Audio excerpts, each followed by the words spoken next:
Well, the Blue Holler trip, the Trucks Gone Wild at Blue Holler, is in a week. Turbo thing is not going to happen. I got postponed on my start date to Tesla. So with that being said, I can't go spending money. I got to hold on to money. I don't know when I'm going to be starting now. They're a growing company and they had to lay off some people, you know, make room for growth, like the service department. So, I'm working on putting this radiator in the back of the truck. I got the mount all painted. The radiator's up there. You can see I got these jack stands underneath the truck. I'm working on how I'm going to plumb it. I went to Lowe's, looked at different options for tube, pipes, you know, anything I can plumb this thing with. PVC won't work. Anything over 150. Well, the cement's only rated for 110. And then what I was reading was PVC over 150 turns rubbery and starts to leak. So that was scratched. I looked at different options, but nothing fits what I would need for radiator hoses. I can't find anything that's in Lowe's that's actually outer diameter 1.5 or 1 3/4. It's always 1 5/8 and 1 7/8. And I run pretty heavy duty flex hoses. I'm not trying to stretch them another 1/8 inch. Probably won't happen anyways. So with that being said, I looked at aluminum tube. I thought aluminum tube would be the best route.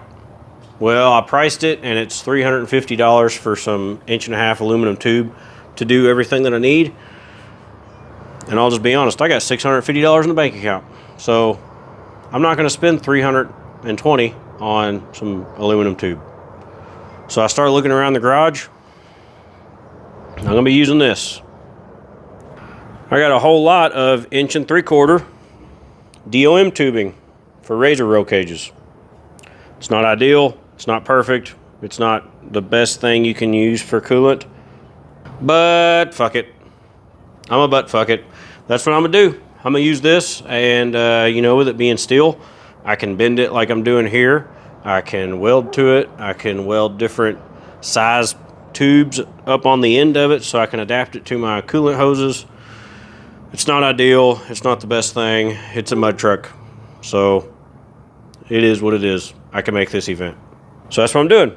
I'm bending it right now so it can go along the floor, and it's going to bend to go up on the footwell of the floorboard and then up by the firewall. And then I'm just going to run hoses from the engine over top the engine to these. Let me go show you. So underneath the hood here, on an LS, both your coolant hoses come out the same side. Well, I'm going to run that tube up right here on the firewall, right past them wires that go to my computer that I have in the glove box. I'm going to run it right past that, and these hoses are just going to go over the engine and around the engine back to them. And that's how I'm going to plumb it. It works out better that way because for now I'm just going to have an exhaust pipe here with an O2 sensor on it so I can make this one trip. But after that, there's going to be a turbo here, and there's going to be a lot of heat up here, and it's just better to put that back there. I'm going to have enough activity happening over here. So, I guess that's the only update I got so far. I'll go back to bending some tube.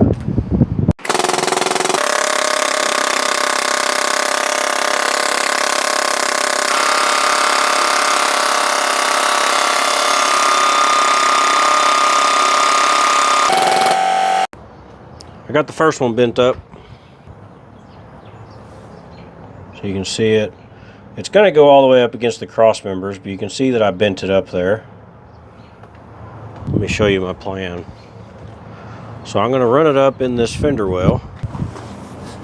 Not in the fender well, but I'm going to be in the fender well. So it's running straight, and I bent it to go with the floor, and then bent it again to go up in the engine bay. And it's away from the header. I'm probably going to wrap them just to protect them, trying to keep the heat out of it. And